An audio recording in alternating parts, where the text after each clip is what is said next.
Good morning from Mini Map Makers HQ. It's cartography for STEM and art today, and we are going to be talking about maths today. We are on Friday. We have talked about science, we've talked about technology on Tuesday, engineering on Wednesday, art yesterday, and today is maths. So today we're going to be talking about distance, direction, speed, scale, graphs, pictures, lots and lots of things, and all the resources are out. And we're going to go through them and see what maths is occurring on each thing. So I've got my whiteboard up today, and today let's see how maths appears in maps. So we have scale, we have distance, direction, graphs, data, colour and time on there. So we will start today with scale. So what is scale? Is it a weight? That can mean a weight. It's a measurement, isn't it, of how heavy something is or how heavy someone is. Or is it a size? So in maths and maps, we're going to be talking about scale as in relative size. Putting the whole of Oxfordshire in a frame on a piece of paper. Well, we know that Oxfordshire in real life is much, much bigger than this. So what we've done is we've shrunk it down proportionally, so everything is in its right place, and we've put a scale bar at the bottom. Okay, so that's a little line of measurement here. We can use a ruler, my ruler,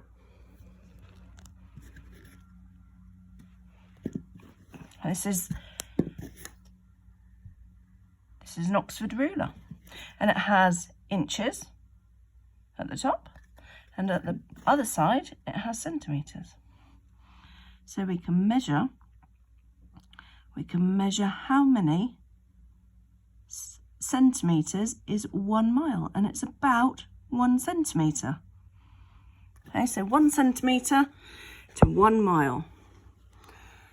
So we can go from Chipping Norton across to Bicester very generally.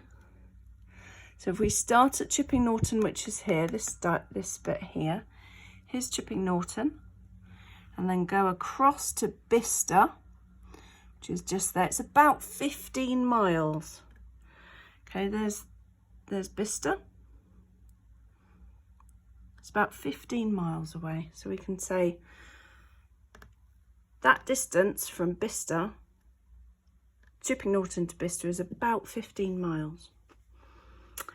And on this map, we've got geological age as well. Okay, so we've got the blue marl.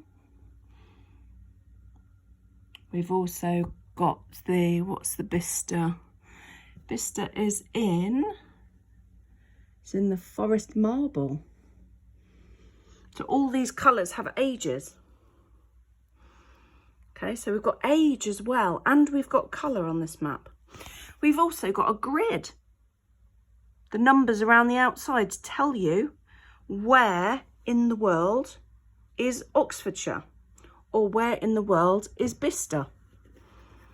Okay, so there's quite a lot of numbers on there. There's one more thing. There's a north arrow, and that tells you the direction. Okay, so there we are. So on that geological map, there's quite a lot of maths on there. There's a grid, there's age, there's distance, there's direction, there's colour and information. Okay, I'm just looking at the chart. Is there anything else? Okay, so the next ones, Just going to have a look at that. So that's the county of Oxfordshire. This one is the country of Japan and its islands. Somewhere I'd love to go to. There's Hokkaido in the north, and then there's the big island of Honshu, and then Kyushu in the south. So I used to teach in schools with the British Cartographic Society. I used to teach about the Sendai tsunami in 2011. And in 2011 there was a big earthquake offshore, and the land underneath the sea went down and pushed up again, and it pushed up the column of water, and the water went onto the land, and there was a big tsunami. And also the earthquake produced the tsunami that knocked out the power station in Fukushima, which was not good at all. So on this map here, this is my atlas. This is my Times Atlas of the world. Okay, and in an atlas you can see the whole world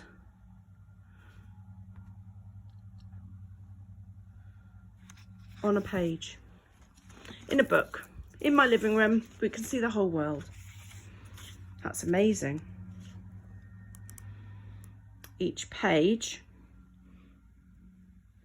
has a colour bar, and this says meters and feet, land below sea level. So we've got some information about depth and height.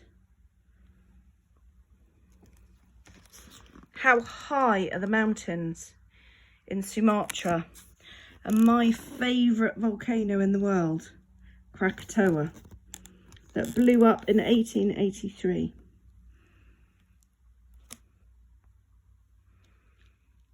Place that I'd love to go to is Borneo,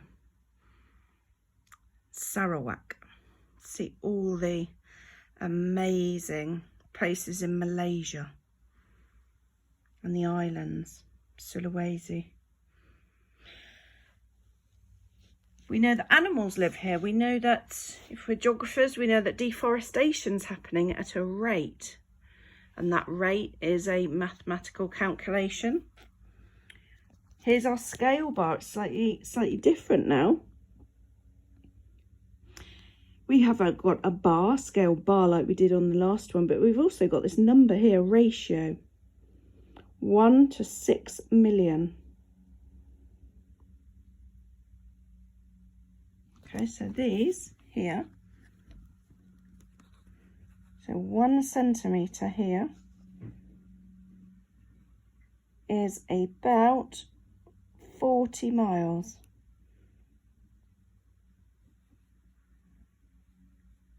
Or 60 kilometres.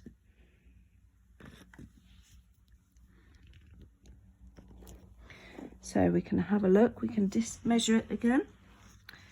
So we can say that if we go to the Krakatoa volcano, 1 centimetre, it's not far from the land. Could be about 30 miles.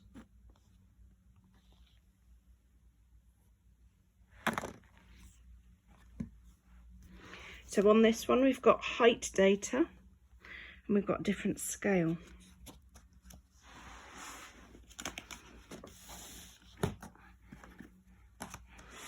On this map here that I created, there's no scale, there's no words or text. If you look carefully, how many different layers do you see? What's the first layer that you see? I can tell you it's the black layer at the back. Then overlaid as that is the white layer. Then there's the yellow, which is the land. On top of the yellow, we've got 3 different layers. We've got the red, which is roads. We've got the green, that is the parks and the open spaces. And then we've got the blue as the rivers. Okay, so we have black, white, yellow, green, blue and red. So we've got 6 layers on that map. And that's what cartography is about, layering up the information so you can see through it. Made a fridge magnet of the world, of the Earth, planet Earth. So I've got the whole world, like the song, I've got the whole world in my hands.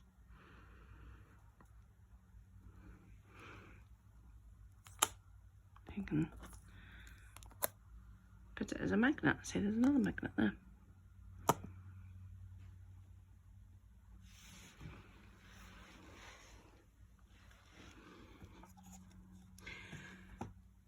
Maps can be art too. Lots of maps. If you have ever heard of Christie's or Sotheby's, which is an auctioneer in auction house in London. Maps go for sale. So we've got money as well. See how the most expensive map, try and find out what the most expensive map was that went under the hammer. They call it under the hammer. I've commissioned Jane Tomlinson to produce artwork for me. So this art, I commissioned her. So I paid her to create it. So that's how she earns her living. And that's how many map makers finds business, through artists. So this is produced for us for our workbooks, for the North, East, South, West workbooks on cartography that you can find out about on the website. We're going to talk about time, geography of time and history. So the subject of history and time and events, what happened through time. How do we map this? This is a lovely, lovely book, this.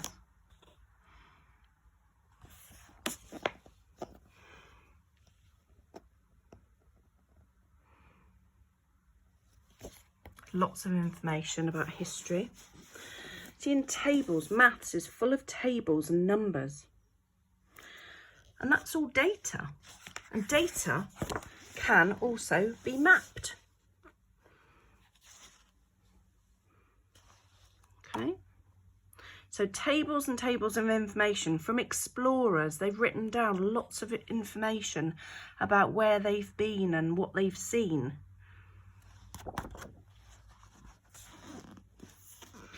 This is the history, the chart of the history of who and when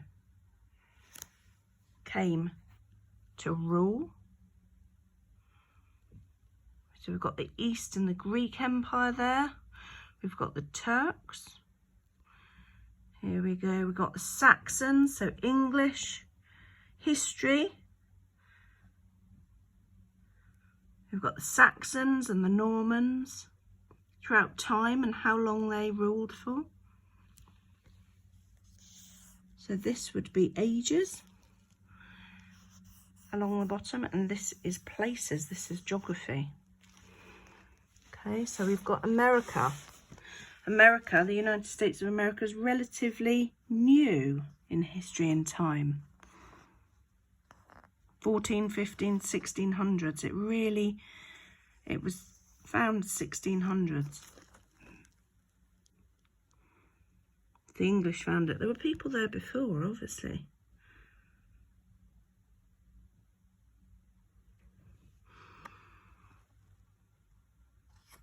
So that's time.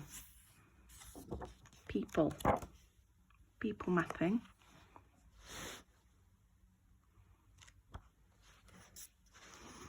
Here's a chronological chart.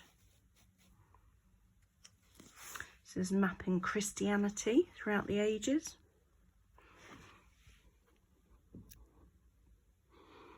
So down the side here, we have America, Africa, Europe and Asia. And then throughout the time, here's the centuries on the bottom.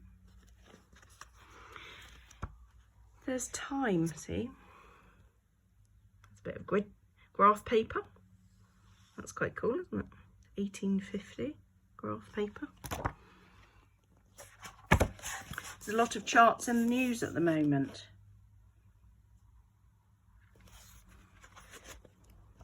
About the medical pandemic. Have a look at some maps and charts. So we have hand-drawn maps, we have printed books, we have machine-cut maps, we have magnets, we have atlases, we have activity books. So this book here, Around the World, by Evie and Jordan Wiley, talks about countries. There's a country I've been to, Mozambique.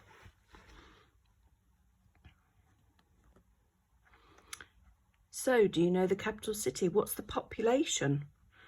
What's the currency? Now there's a conversion.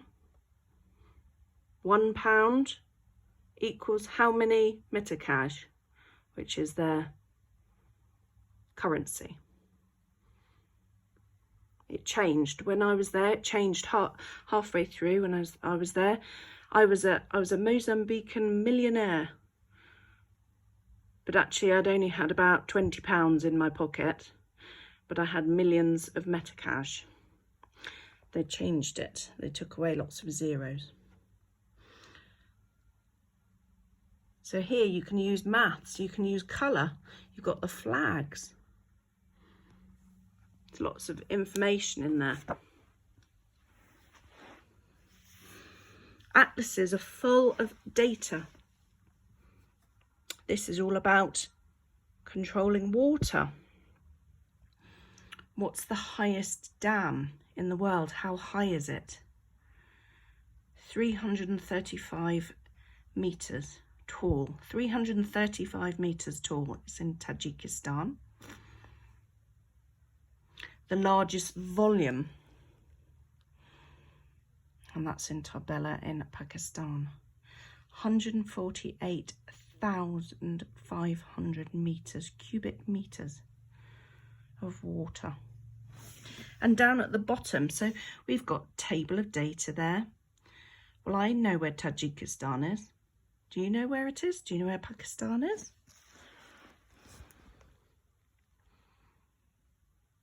Here shows the hydroelectric plants, where they are in the world. So in the key at the bottom, hydroelectric plants are in the stars, and then the irrigated share of cropland. Okay, so we've got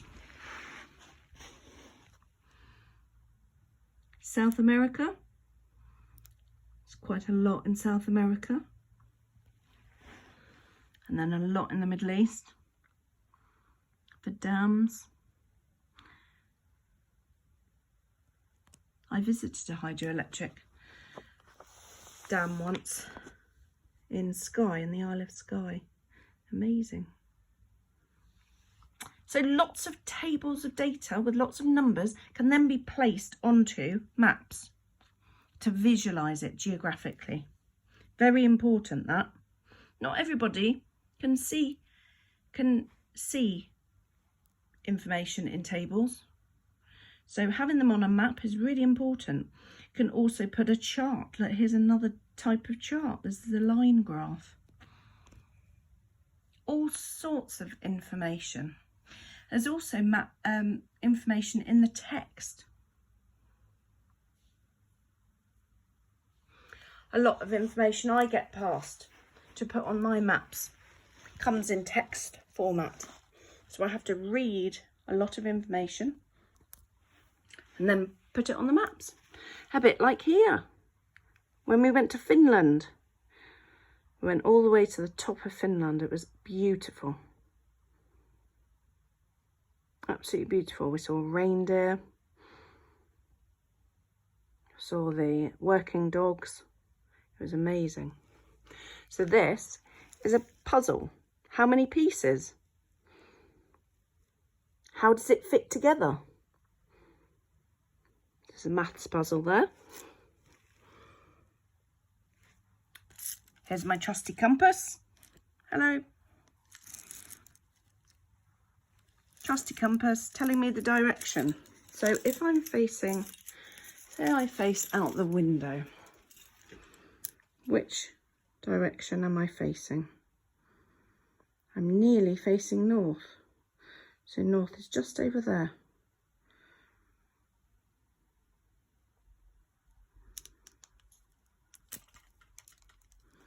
Can't do this one-handed. There we go.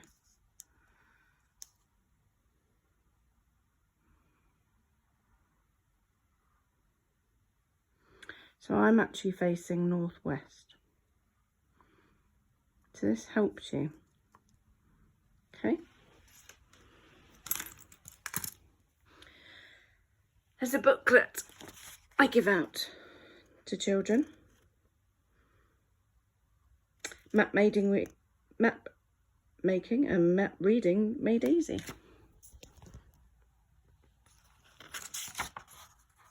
All the information in here. It's brilliant, brilliant little booklet.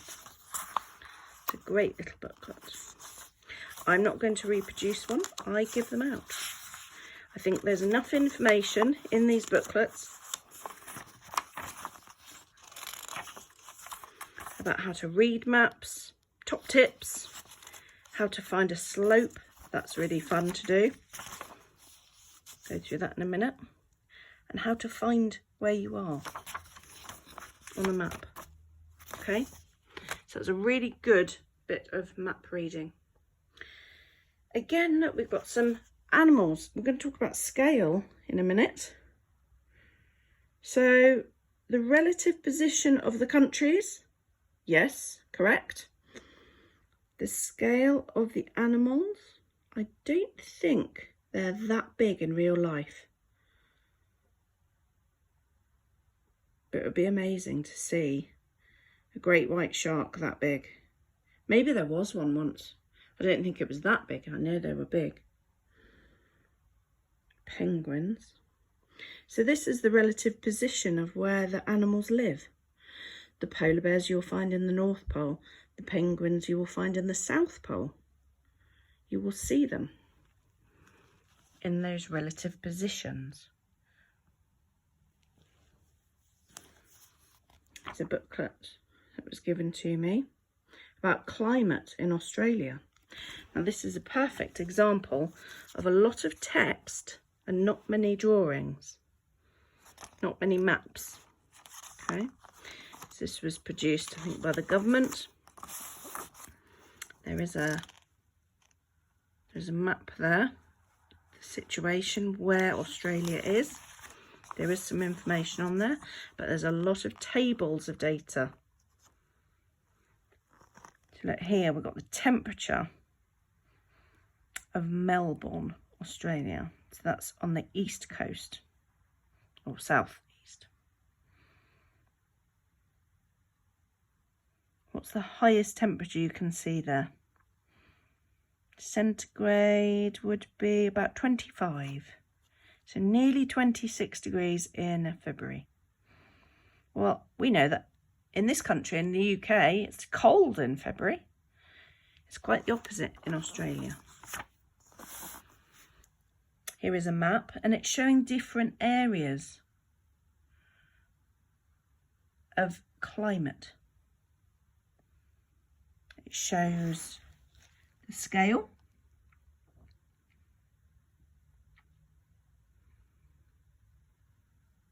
And who it's prepared by. There's a grid there as well to locate it in the world.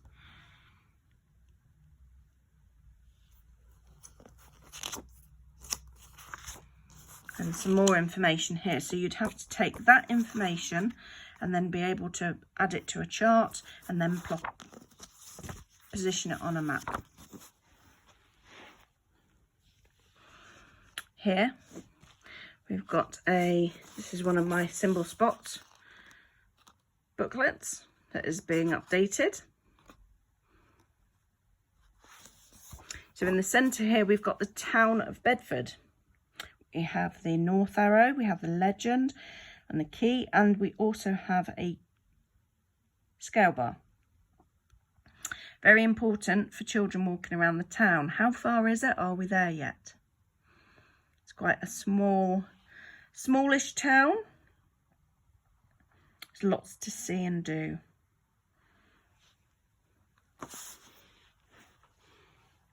So we're coming to the Ordnance Survey maps. So these are the national maps of the UK. And they come in different scales. They used to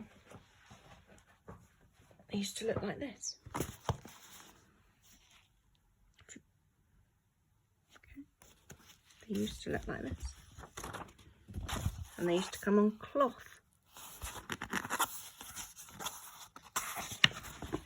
And they used to be measured in inches, half an inch to 1 mile.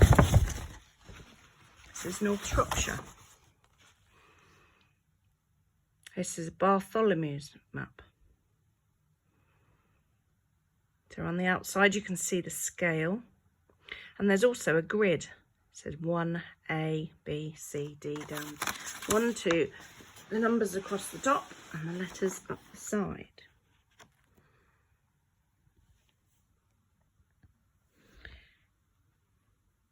We've got position as well, where we are. Which other sheets are we around that we have around us?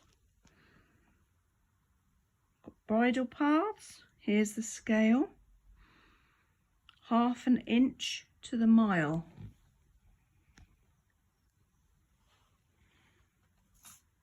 We've got the inches on here. We have. Okay. So we have half an inch. That's half an inch to 1 mile. There it is. Or, I'm going to do it in kilometres. Then half an inch is just over 1.5 miles. 1.5 kilometres, sorry. Half an inch to a mile. Half an inch to 1.5, bit more, kilometres. So we can see Shrewsbury in this date in 1948. It was about a mile across. And there's the half inch mark. It was about a mile across. It's not very much. It's not very big, the town centre.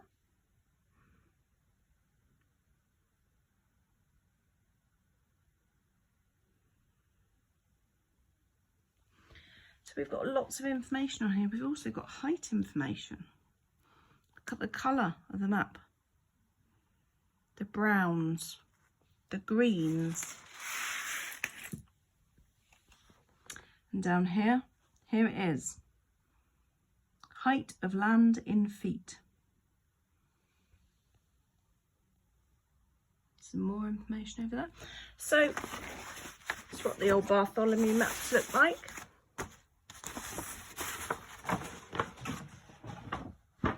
And today, oops, sorry, that's what happens when you do this one-handed.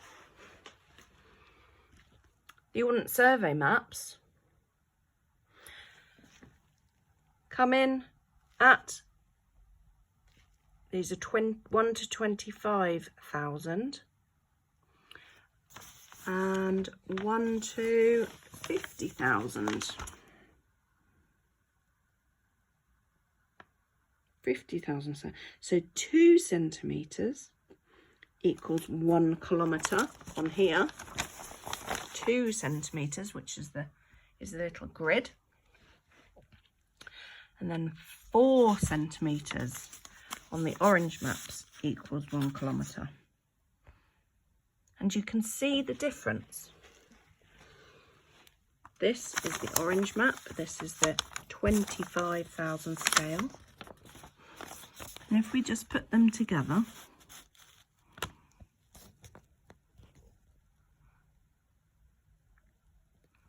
on the right hand side, the scale, you can't see the individual houses, but in the 25,000 scale maps you can. The detail is a lot bigger, because what we've done is we've made each one of these little squares, each one of these little squares, and we've increased it by double. So we've increased it to a square that size.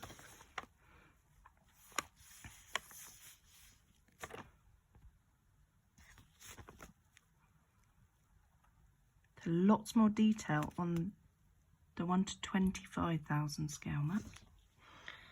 As we zoom out, it'd be almost like zooming out of Google Maps. If we get a bit higher in the sky, there's less detail we can see, but we can see further. We can see further afield. It's that scale.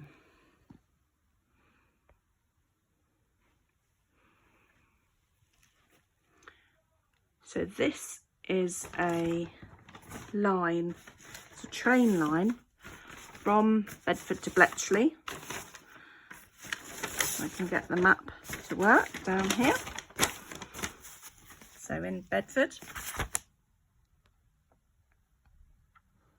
the train line is here, and this little train line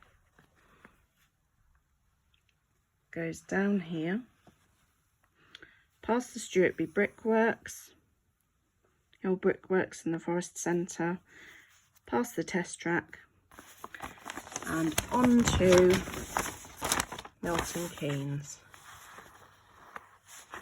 It goes through to Milton Keynes.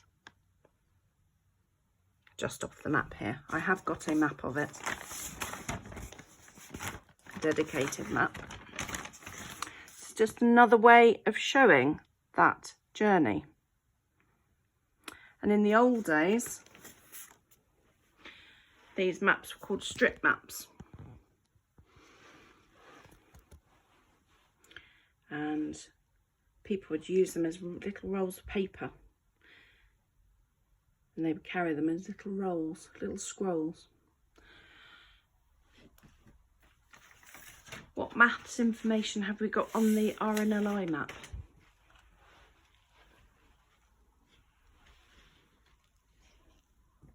If we go straight to the key, we've got different stations. We've got information about the boats, how long it is, what speed it can go to, how far it can go, and how many crew there are, and what number it is. So those are important bits of information. Sadly, some of the stations will close and merge, and they will have to cover further areas, bigger areas. So we need to support our lifeboats. We're an island nation. We have to support our lifeboats and our search and rescue crews because they are amazing. It's one of our family charities. We love the lifeboats. Surveying is really important. It's got loads of maths in surveying. Mainly about bearings, so that's which angle you're looking at, direction, distance, height data, how high or how deep the slope of the angle, how far down into the earth,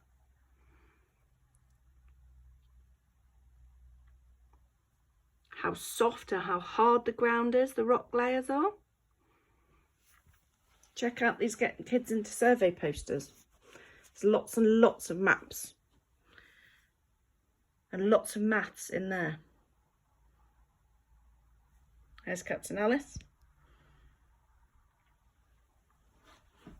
We talked yesterday with the art session about how we depict areas that we can't see, but the North Sea is divided up into lots of sections, and these all have names and they have boundaries, and they're really important for lifeboats and the fishermen and the energy crews or the environmental stations and crews. They will need to know which area they might find something. They will need to know which area they're in. Again, this has colour. It also has, talked yesterday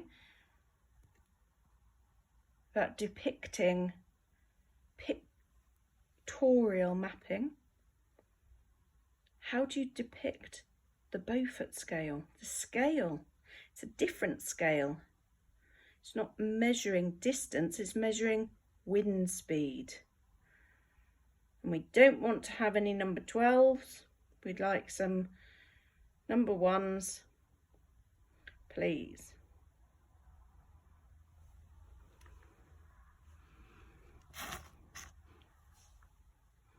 So throughout the world of mapping, history has been using maths, to put the world onto a flat surface. How can we depict, how can we project the world onto a flat surface? They didn't have the luxury of having the International Space Station in the old days.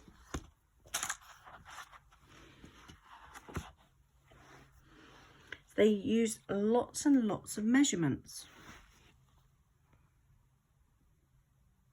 and angles.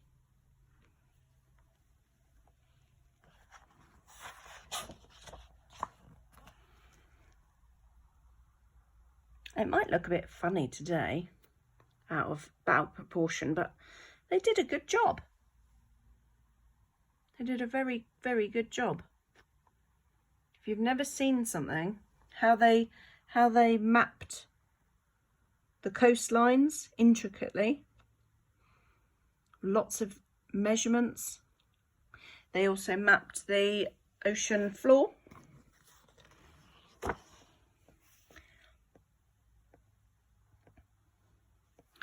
This is a road map. Here's Bedford. Here we are.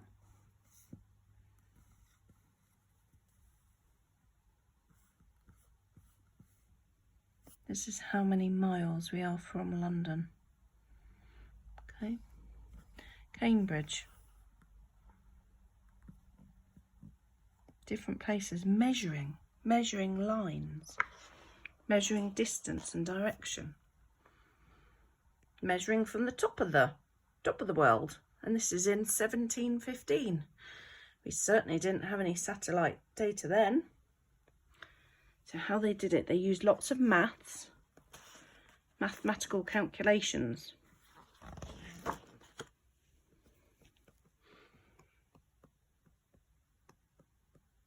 Okay, so this is the eastern part of Australia. This is 1744. There really isn't anything in the middle, and also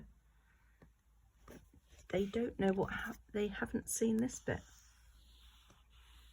They know something's there because there's a little bit down here, but actually that's New Zealand.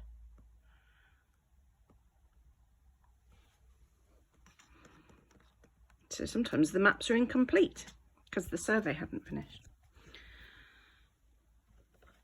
So there's lots of maths on maps and in the mapping world. So have a look at your atlases and your maps and see what you can find. I've got some tasks for you to do on the website. There's trig pillar decoration. There is looking at the different projections. So how the maps, there's the two hemispheres there.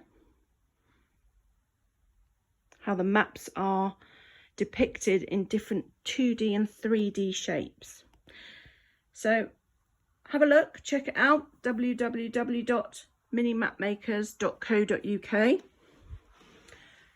And next week I'll be going through some more cartography in STEM, and I'll pick out some actual subjects and we'll start going through them.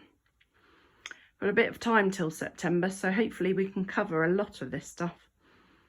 All right, I'll speak to you later. Have a great weekend and remember to use your maps wisely.